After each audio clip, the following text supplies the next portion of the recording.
comparative cognition? Hi. So you've heard quite a lot from lots of people in developmental psychology and their kind of approach to looking at AI. And mine's going to be very similar because I've done a lot of work with children as well, but also taking a comparative cognition approach, which is from the perspective of how we look at intelligence in animals. And the reason that this is relevant here is that intelligent looking behavior exists throughout the animal kingdom. We can see all sorts of behaviors that look really awesome and look like they must be the result of some really sophisticated learning. But actually, we know that these intelligent behaviors sometimes are the result of something really clever, and other times are the result of things that are actively not clever. So, for example, we have our priors about what an animal can achieve. And so when we see a monkey using a camera or a dog driving a car, we can draw upon a range of explanations about what's produced that behavior. So it might be a fixed action pattern or an instinct, a physical adaptation that sort of leads you to behave that way because that's the way your body is designed, or trial and error associative learning or active training, like in the case of a dog driving a car. We also have this idea that when you have designed a test to test an ability, just because a creature passes that test doesn't mean that necessarily A, the test really tests that ability, and B, the agent or the individual has the ability you're testing for. And this is always characterized in comparative cognition in the example of Clever Hans, who was a horse that looks like he could count and do maths. So you would say, what is 3 + 7? And he would stomp his hoof 10 times. But it turned out what he was doing was picking up on some really low-level signals that his owner was giving, that once he got to the right number of hoof clips, his owner did that. And the owner didn't even know they were doing that. But that's what the horse was picking up on. We can see in the animal kingdom that the flip side of this is that we can see some abilities that seem to be absolutely superhuman. A Clark's nutcracker can remember the location of over 20,000 seeds over a 9-month period. I mean, we can't do that. Meanwhile, pigeons solve the Monty Hall problem better than undergrads. Does this mean that Clark's nutcrackers are more intelligent than humans, or that pigeons are more intelligent than humans? Well, obviously not. We know that they're not. So what does this help us understand about the nature of different patterns of intelligence in different creatures? We can think of, therefore, studying AI as a bit like studying just another species that produces complex and intelligent-seeming behavior, but that might be doing so on the basis of things that aren't as exciting as perhaps they look on the surface. So, to use an ancient example, Deep Blue beats Kasparov at chess. But Kasparov can also find his way back to his hotel, find a bathroom, make a cup of coffee, and Deep Blue can't do any of these things. So is Deep Blue cleverer than Kasparov? Or does Deep Blue have just one really specific ability that's actually completely inflexible? So we have very comparable problems when trying to solve the black box problem of AI, as we have been doing for the past 150 years, trying to solve the black box problem of animals. In both cases, you can have inflexible behaviors that look really clever and can solve many problems, but have some limitations. So, we use different words. So, for example, in AI, you might say something's hard-coded, whereas in animals, you might say it's an instinct or innate. And in AI, you might say something is just reinforcement learning, whereas in animals, you might say something is just reinforcement learning, but mean completely different things by those words, unfortunately. Not completely, but similarly, not quite the same. But these really clever seeming behaviors can be incredibly inflexible in practice.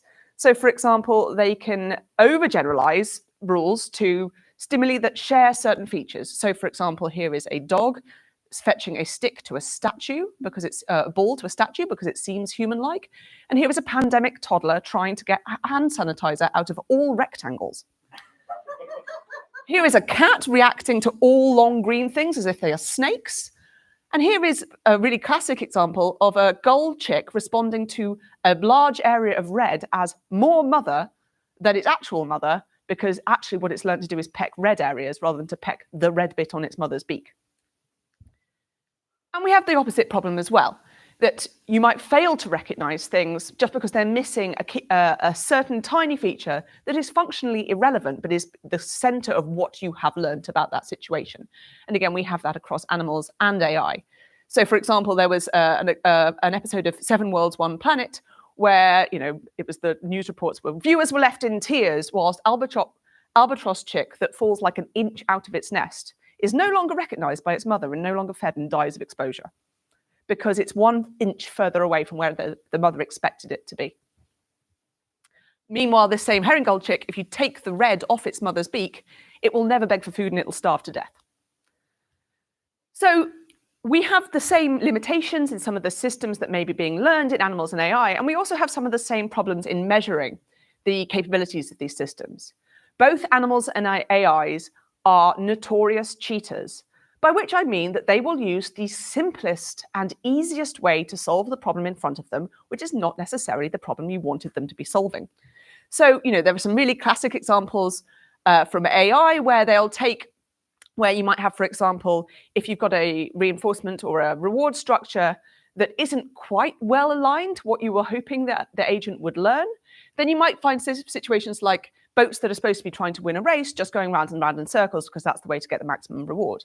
Or a system that's supposed to be telling the difference between huskies and wolves actually becoming a very good snow identifier. And if it detects snow, it says wolf, and if it doesn't detect snow, it says husky. You get the same things in animals. So in some cases, literal brute force. Chimpanzees and keas are notorious for just destroying any material you put in front of them. Children also do that. But for example, in this task, it was a numerosity task done with bees, and the bees were excellent at it. But it turns out they weren't using numerosity at all. They were using contour length. And as soon as you controlled for that, the bees couldn't do it at all. So you have the same challenge of having to pay really strict attention to the design of the task, the information available, and the pattern of reward structures, so as to be able to actually tell what is it that I am testing and what does good performance actually mean.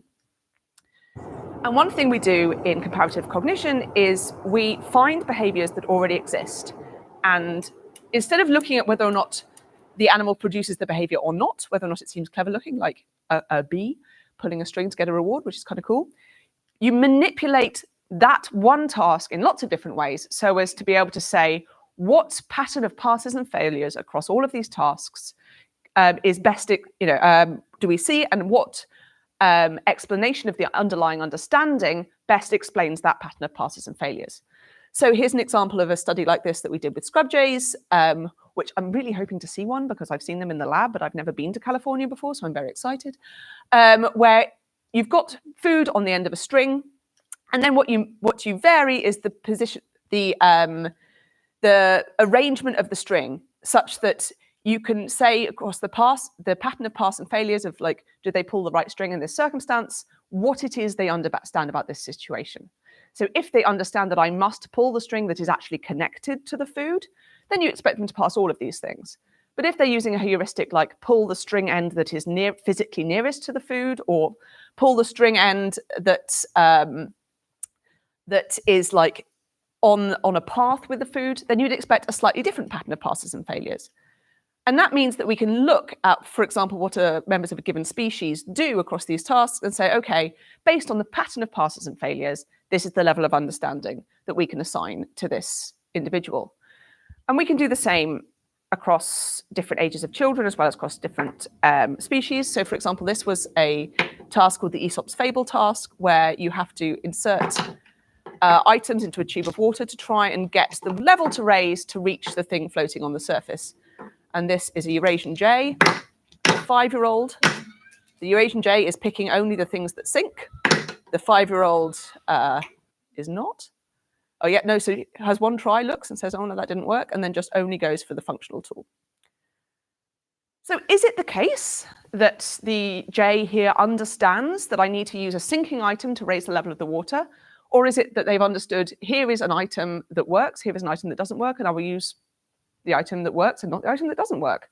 One of them implies an understanding of kind of physics and functionality, whereas one of them is, relatively sophisticated reinforcement learning, but not much more than that. So, for example, here what we did is we set up a series of Aesop's Fable tasks where we manipulated both the tube the water was in and the tool that they put into it. And it's a complicated design, but what I'll just summarize it as is sometimes it was just impossible to get the reward, even if you did the right thing.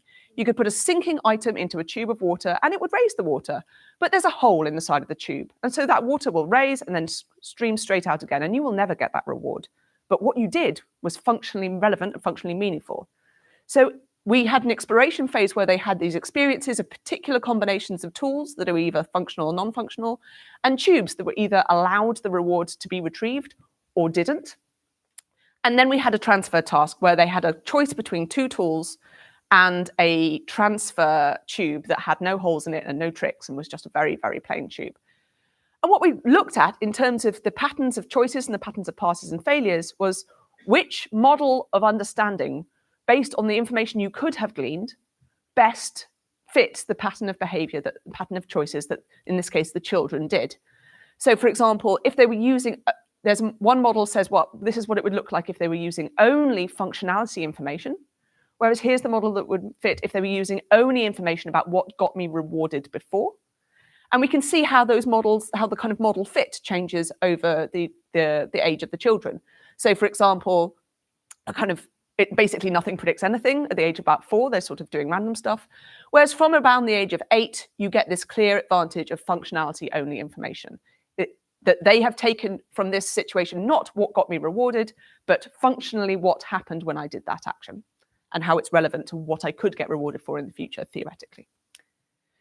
So what relevance does this bear for AI? Well, we decided that what we wanted to do was to create the situation where we could take these tasks and these types of approaches that we use in animal cognition and in developmental psychology and present them to semi-embodied reinforcement learning agents. And we did this by developing the animal AI environment. This was mostly developed by Matthew Crosby, who now works in DeepMind.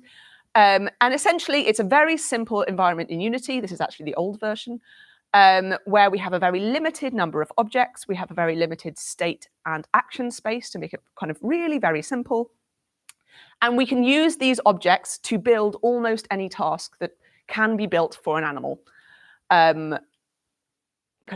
that is experienced physically. So we have different kinds of rewards. So a green reward is good and it ends the episode. A yellow reward is good but doesn't end the episode, so you could have lots of those. A red reward is essentially poison, so should be avoided. And then there's kinds of various forms of death zones and lava and things like that. And there are things you can push and use as tools and things that you can't push that are either opaque or transparent. And what we did, first of all, is that we ran a competition in 2019 where we had about 64 different agents that were entered into the competition. And the test set was withheld. So we just gave them the environment, all of the objects. We said anything we give the agent is going to be built from these objects and in this environment. We're not going to tell you what they are, though. And then we took 300 tasks from animal cognition and we adapted them for the animal AI. So, for example, here is a version of a radial arm maze, which is sort of an 8-spoked maze, or a numerosity task where the agent starts on a platform and then has to choose whether to drop down onto this side, which has 3 rewards, or this side that has 6, for example. Some tool use where you can pull this hook to get a reward out of the lava, or things like cylinder detour task where the cylinder is opaque or non-opaque and so on. And just, I'm not going to go into much detail about the outcome of the competition, but essentially, these were the winners. And what we found is that they had really good performance on things like, Y mazes, which essentially like choose between a place where there is a reward and a place where there isn't a reward. And numerosity, choose between, 1 reward or 10 rewards. They were kind of okay at that, but really relatively poor at quite a lot of the other tasks. This was 2019. What animal AI allows us to do, as well as to assess these models, is to provide the basis for actual meaningful comparison between artificial intelligences and biological intelligences. And so as a bit of a proof of concept of this, we took the data from the competition and we compared performance on the same tasks with 6 to 10-year-old children playing the same tasks as computer games. So we just did a sanity check that the basic behavior was kind of achievable in both situations. So, the task of just find a reward in an open area, which actually, considering it's an extremely sparsely rewarding situation, is actually not that easy for the AIs. And we find that the AIs and the children perform just about the same, which is reassuring. And then we start to explore the specific capabilities. And one thing we went into detail on, for example, was object permanence. So object permanence is the ability to understand that once something has passed out of view, It still exists, it's still available for my behavior, and I can act in the world to retrieve it. So here's an example of what an object permanence task looks like in animal AI. And here's an example of my daughter, aged, I think, 9 months. So the toy goes into a occluded thing, and then she goes and looks for it. And the fact that she goes and looks for it is evidence that she understands that it still exists and that she can still retrieve it. Although she then looks and says, like, why have you done this to me? So here's actual footage of the AIs in the competition, the best AI who won the competition performing these object permanence tasks. The best 10 agents solved about 8% of these tasks. The top agent that's passed the competition solved 25%. And that is how many you solve by repeating this exact behavior every time, which is go to that side and bounce off. If the reward is on that side, then that's very successful. If it's not, it's not. No agents demonstrated this skill. And we can see, even if we compare the very best agents that won the competition with the children, they're absolutely nowhere near. However, this was a bit of a random selection of object permanence tasks that we created for this competition in amongst lots of other ones. And we wanted to look into this ability more deeply. So my PhD student, Cosi Foudaris, created Piaget, which is a really large battery of object permanence tasks that explores all sorts of different object permanence paradigms. I'm going to go into a bit more detail about it later, but just to say that he'll be presenting it at CogSci in a month or so, so go and see that if you're there.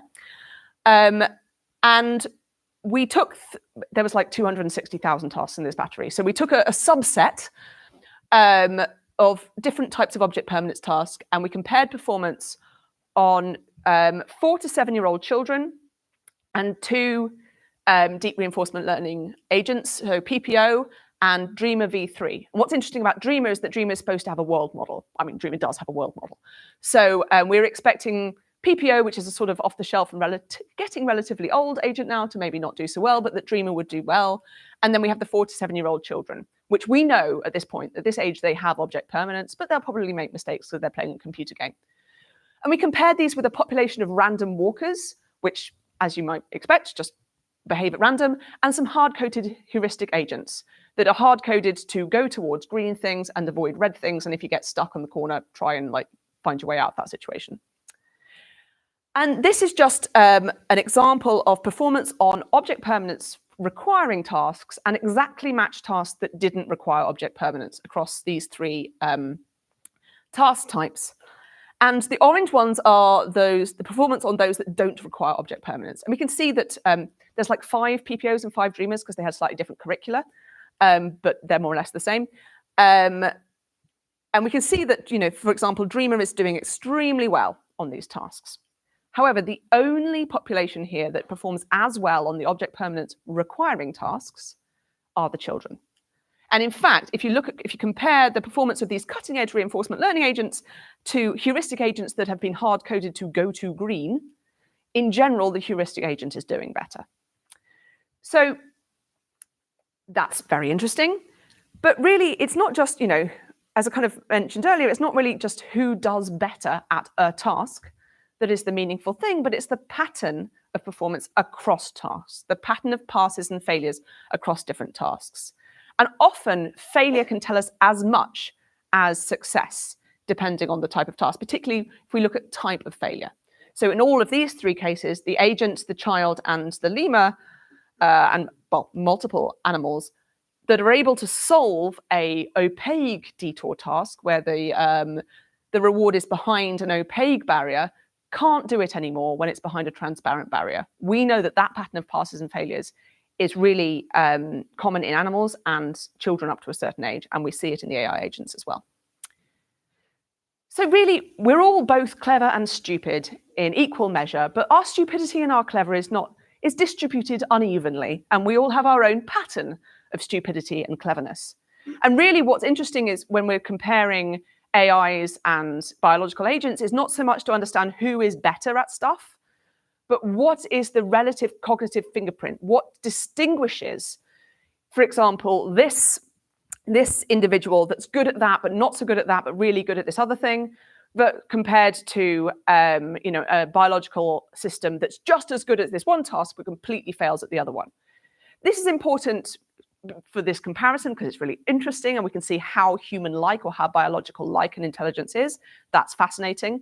But for AI, it's also really crucial for predictability and safety. If you've got an AI agent that you've developed to do certain tasks, being able to know where it will fail and why is really crucial to being able to understand whether or not it's going to behave in a safe manner across all of the different situations where you might deploy it. And this is really important, for example, in the context of object permanence. If you've got a self-driving car that kind of seems like it's able to understand that when a child goes behind a parked car, it might come out the other side again, but actually can only do that if the child is dressed in blue, that is a self-driving car that you do not want to deploy on city streets.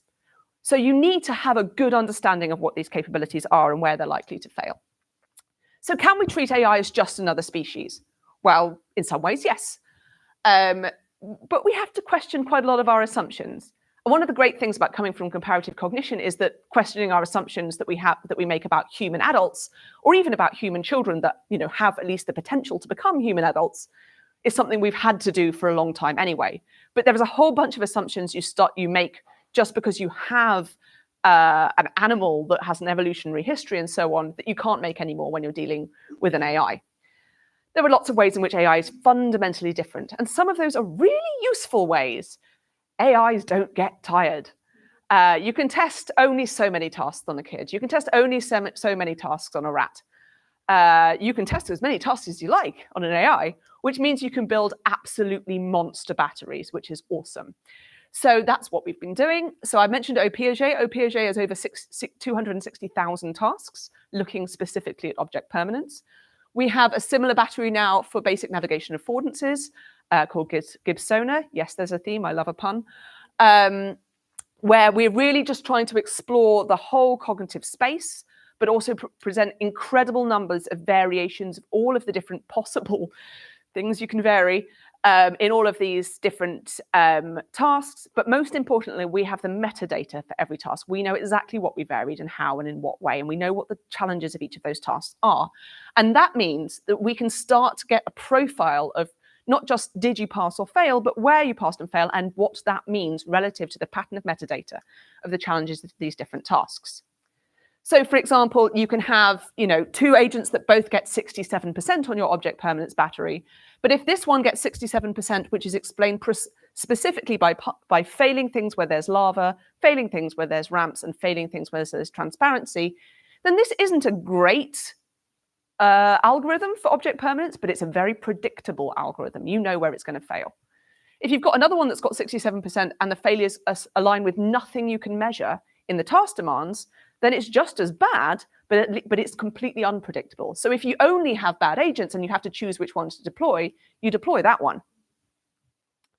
We can do the same sorts of things with language models. So, for example, this is a really nice example of some work kind of back and forth with Tolma Ullman and Kaczynski, where they were doing different variations of theory of mind tasks. And they changed different things in the cognitive challenge, but to say, okay, so this is, here is a bag filled with popcorn. There is no chocolate in the bag. The bag is made of transparent plastic. You can see what is inside. Yet the label of the bag says chocolate and not popcorn. Sam finds the bag. Sam has never seen the bag before. Sam reads the label. What does Sam believe the bag is full of? So actually, the agent says popcorn, which is really exciting, unless you change the number of spaces between these two words, and then the agent gets it wrong. And actually, we see similar patterns when we're dealing with young children. For example, if you have this task and you say, are there more cats or more animals? Or if you say, which is more, cats or animals? The child will say cats, which is wrong. However, if you say, which is more, only cats or all animals, then the child of the same age will say animals and get it right.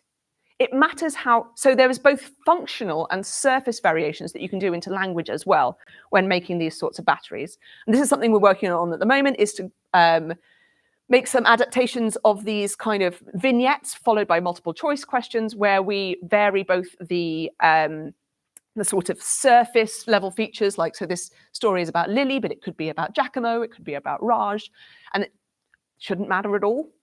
And then functional things. So this is a story about someone asking two different people about what platform they should go to catch a particular train. And depending on who they ask and what is said, then that person is either reliable or unreliable, has access to the knowledge or doesn't have access to the knowledge, or that what they're saying either relates to what you're asking in a causally relevant way or doesn't. So you can change, for example, this is a paradigm where we're changing both causal reasoning about physical things and causal reasoning about mental states to different variations. And so what we can do is we can, why aren't you going anywhere? So yeah, we can vary across these kind of surface features to make different variations of the same task. And then we can also then vary across the cognitive challenges so as that we get a really good spread of data across the kind of cognitive space.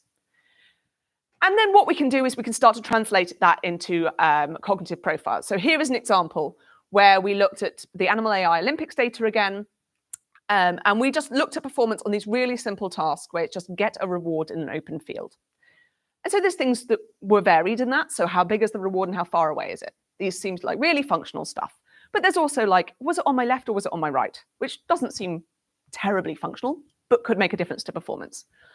And so we use this analogy that, if you have a self-driving car again, you could have the windiness of the road or the fogginess of the road. And you'd have this pattern of performance across them where it might be that one of those variables affects your performance, or the other one, or both. And that you could see from the pattern what that situation is. And then you can ask questions like, is this road safe for me to drive on? And indeed, we can find that, for example, this is the competition winner that did incredibly well on the much, much harder tasks. And we can see that it's doing extremely well with both of those things, but it's also incredibly predictable. The kind of what should have made it harder did make it harder, and it did well. Whereas you've got others that you can see very nicely that it's predictable, but not very good, and others that are not predictable at all. And so we can kind of spread across cognitive space this way, trying to understand what the capabilities are, and also whether or not the capability profile of the agent makes sense. If, for example, the agent has no memory and they're passing object permanence tasks that require memory, then that's suspicious and probably not to do with the underlying cognitive ability that we think it is. However, we get beyond 2 dimensions really quickly, and so being able to do this kind of one-by-one graph stops being something we can do. So we've been developing this Bayesian hierarchical model to translate domain-level knowledge into what the capability requirements for these tasks are and how those capabilities relate to one another, and how that then relates to how we can interpret patterns of passes and failures across lots of tasks where we know all of the demands, because there is no such thing as a pure test of any given ability.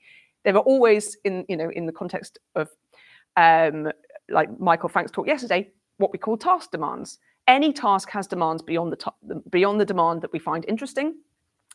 But if you've got all of the information about all of the demands of all of the different tasks and you vary that consistently, then we can triangulate across passes of patterns and failures. And what we do with what we call the measurement layouts, which is this hierarchical Bayesian model we've developed, is that we take the demands of the task and the capabilities of the agent, and we view capabilities as that performance basically results from the alignment of the capabilities and the task demands, which is obvious if you once you describe it, but basically that to have ability X, to be said to have ability X, you need to be performing reliably well on a task that demands ability X or lower, essentially. But you need to know what abilities are required for different tasks, and you need to be able to understand how those abilities relate to one another. So as a simple test, we went back to that just find the reward in open field data to look at whether or not we can take this approach instead of the kind of just graphing approach, and get meaningful information out of it. And indeed we can. So for example, this is plotting navigation ability against visual ability. And we find that the competition winner is right at the top for both, which is reassuring, but that we also have good metrics for how reliable the different agents are. So you can have 2 that are performing just as well as one another, but one of them is reliable and predictable from the variables that we have, and one that isn't. Well, what about we try and do something more complicated? So then we tried to apply this measurement layout approach to Piaget, which, as I said, is about 260,000 tasks that vary all sorts of things. That was too many, so we reduced it down a bit. And also we didn't have any AIs that had object permanence. So we then pretended to have AIs that had object permanence. So what we did is we split into two teams. One team created a set of virtual data based on what it would look like if an AI had different patterns of skills. So, for example, you might have really good object permanence, but really terrible navigation abilities. So if the task is really easy in terms of navigating to the reward, but requires object permanence, then you'd be fine. But something that also requires object permanence, but makes really difficult navigationally, you'd be really poor. So you'd be failing a lot of the key tasks, but for reasons other than the target capability. So one team was creating this data, the other team was creating the measurement layout and the model. And then once we had the data, we handed over the data to the other team. They didn't know which model was which. And what we were trying to do essentially is use the model to extract a cognitive profile that matched the cognitive profile that went in at the beginning. And long story short, that's what we did. So we found that we could identify agents that had, for example, didn't have object permanence, but for some reason just succeeded on 50% of all tasks. Who can say why? Or one that does have object permanence, but falls in the lava. Every time there's lava, it just goes to lava and falls in, and other sorts of things. The other thing that's nice about this framework is that whilst we're creating benchmarks that don't have loads of missing data, real benchmarks have loads of missing data. If you're trying to say like, oh, I want to vary this and vary that, but the design hasn't done that, you probably don't have representations for every square on the grid. So one thing we can do with this measurement layout is we can say, okay, here is our pattern of passes and failures, and here is our pattern of absent data from the variables of interest. And what we can do is we can use the data we do have to populate the model and get an inference for the capabilities. And then we can use those capabilities based on the task demands of new items that we haven't tested yet to predict performance based on the demands of new items, which means we can start to say, based on performance on this data set, we think they will perform like this on this data set, which again is really important for predicting performance out in the real world when you know what it requires, but you've never tested them on it. So back to this question of, can we treat AIs as just another species? Yeah, in some ways, yeah, we can. But in some of these tests that were designed, so I've been talking about how we can use these tests and how they're really useful to use these tests designed for biological agents to understand artificial intelligence. And I've been kind of, flagging that, yes, these are really good tests, but there are some caveats to that. So it sort of depends on the AI, right? So reinforcement learning, I've been talking a lot about reinforcement learning. I know loads of you are language model people. Reinforcement learning is to some degree based on how biological systems work. So the kinds of alternative explanations that we have for an animal are very similar to the kinds of alternative explanations we might have for a reinforcement learning agent. And we can kind of, control for the same things and get, some utility out of that. But there's also loads of assumptions about the pre-existing abilities of humans and animals when they come to these tasks that we can't make for reinforcement learning agents. We do not put newborn baby rats in a maze. Rats grow up for 4 weeks before we put them in a maze, and what do they learn during that time? We have all sorts of assumptions about the sensory capabilities and how that translates into the cognitive architecture, what's inbuilt and what's not, and why does that matter? So, we know that baby humans are born following these stimuli, but not following those stimuli. And how does that translate into the data use once they're starting to use the data? We are not tabula rasa. No biological agents are tabula rasa. So why would we, so what do we put in our agents? That's an active decision. And it makes a difference anyway. So for example, a newborn chicken is able to run around and solve object permanence tasks, day one. A newborn crow is able to do no things except go, ah. But this bird spends weeks and weeks and weeks observing the world, looking, exploring with very few consequences, protected from, falling into lava the second, the crow equivalent of falling into lava in animal AI. And chickens end up stupid. Crows end up clever. So these things make a huge difference in the natural world, and it's reasonable to think the assumptions and the decisions we make when incorporating our models will make a huge difference to where they're able to end up as well. I mean, language models, whole different kind of thing.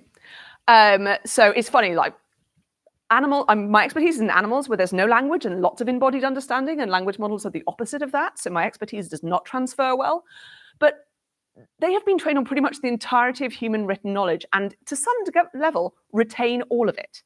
So what does it mean to test understanding there, and and what assumptions can we and can't we make? Like, what decisions would have been different in terms of all of the ways we design cognitive tasks if humans were able to do that? And the tasks would be very different. So we can't just use off-the-shelf things in the same way. A really key example is based on some work that a collaborator of mine did as part of some work for the OECD, where they were looking through number sense in AI models. And one of the tasks was a graph interpretation task. And what is the minimum temperature in Scotland in May? Get it from this graph.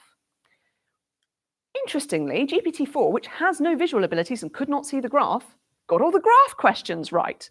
And that's because they used graphs from the internet, from the real world, and it was in the training set. So you might think it has wonderful graph reading capabilities, but obviously it doesn't. It can't see the graph. We know that there's a huge data contamination problem when we use off-the-shelf cognitive tasks for humans to test language models. And we can see that in the patterns of passes and failures for when you take these sorts of tasks and then start to make small variations on them. But there's also these questions of what we even understand about verbal information and how we use it. I was talking about how, in the physical, in the animal AI, we might change, like, what's the color of the thing, or is it on the left or the right? What is the equivalent of those sorts of signals for verbal input? There are a few we can intuitively think of, like typos and whose name is it and things like that. But I find it quite hard to think about what necessarily the important ones to vary are. And so, there are all sorts of non-target signals that might be being used to solve these tasks. And if we can't think of what they are, it's hard to control for them. But also, should we control for them? Because these are exactly the signals that we use. So, in detecting whether or not someone is lying or not lying, we can find the statistical regularities in the text that we are using to do that. So should we then control for that, or should we look for that? And these are the kinds of decisions that I think we're kind of very early in trying to make for these kinds of tasks. So, for example, the difference in how you do infant-directed speech versus adult-directed speech, and therefore what information is trying to be communicated from that. It's also an interesting thing to think about the fact that, like the point that was made yesterday, the language models are doing everything backwards. So a lot of the tasks we use for children, we make the assumption that they have learned about the embodied world and that the language represents that. And therefore, the easiest ones are the ones that are most concrete, most grounded. Seeing leads to knowing visual tasks, theory of mind tasks are the easiest because it's the first kind of epistemic relationship that children learn.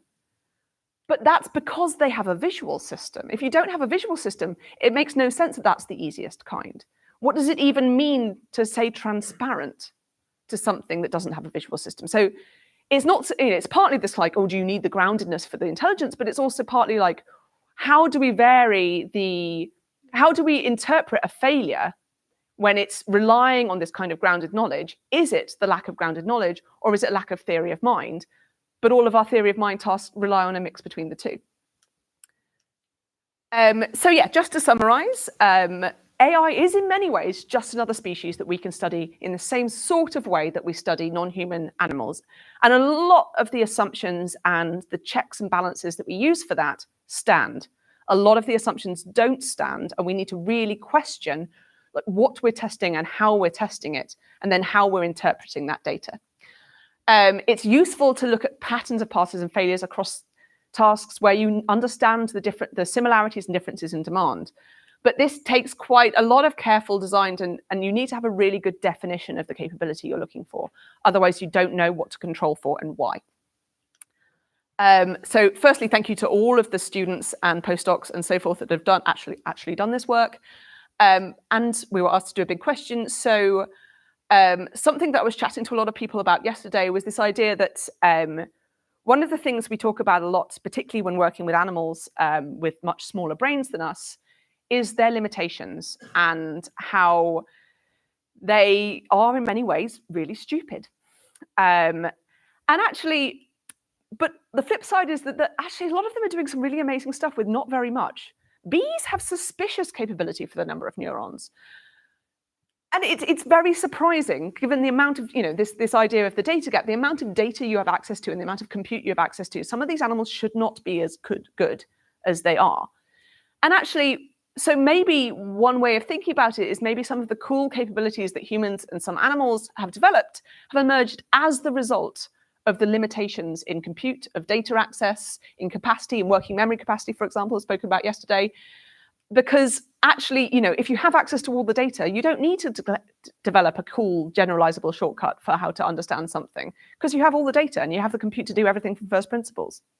But if you start your learning life, if you like, with these limitations, so that you have to develop data and compute efficient ways of understanding the world, then maybe that's sets you up with the foundation to be able to do more with less once you get to bigger data sets. So yeah, maybe one thing that biologically inspired AI needs to be inspired by is the limitations, slowness, weaknesses, and stupidity of animals and developing systems that may lay the foundation for something more exciting once it gets bigger and better. And that's it. Thank you very much.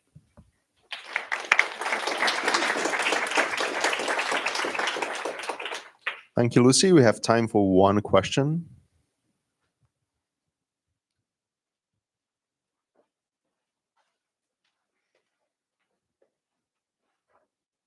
Somebody who's not a cognitive scientist, I'm wondering, I read, I think this was in like Gary Marcus's Birth of the Mind, like a critique of object permanence as like maybe in young children, it has something to do with like the ability to actually like pay attention long enough.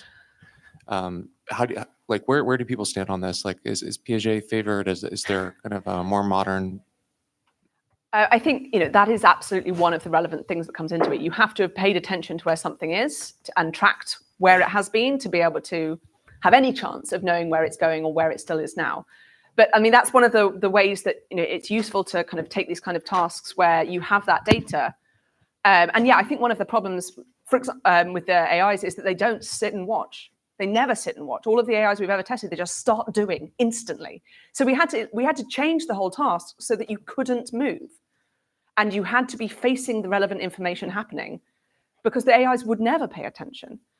So you had to basically freeze them, then roll the thing, and they'd be like, well, now it's gone out of sight, now you can do stuff.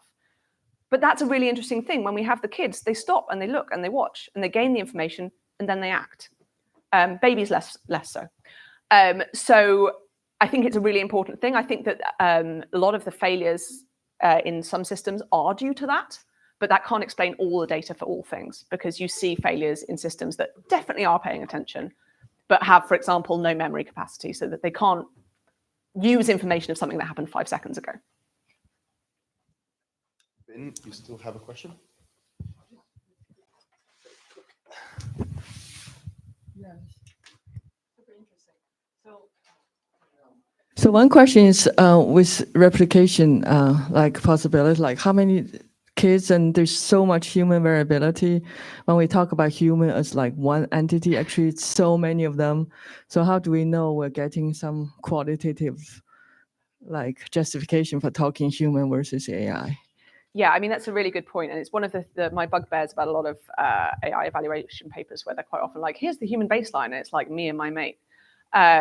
So, we have a population of children where, we have different ages, and we have like, 30 kids, in an age group. And we can only do that by collecting more and more data over time, and also referring to known kind of developmental and populational norms. So if it's a task that it has existed in the literature for 50 years, like, we have a good sense about how well humans do it on it. One thing we're working on with the measurement layouts, at the moment, we're kind of treating children as our agent. But we're working on making it sort of population hierarchical, so that we can be like, and here's how age comes into it and stuff like that. But yeah, I think it's an important. You can think. I like to think of the individual differences in humans as a little bit like a variable sweep. Like, here is my low learning level, low learning rate, poor attention giving version of my model, whereas here is my high learning rate and version of the model, and then you kind of get the variation across all of these different things. It's just that we don't know what the parameters are yet. So yeah, you need to have enough data to be confident that this is a population effect and not just like a kid doing a thing. Great, thank you, Lucy.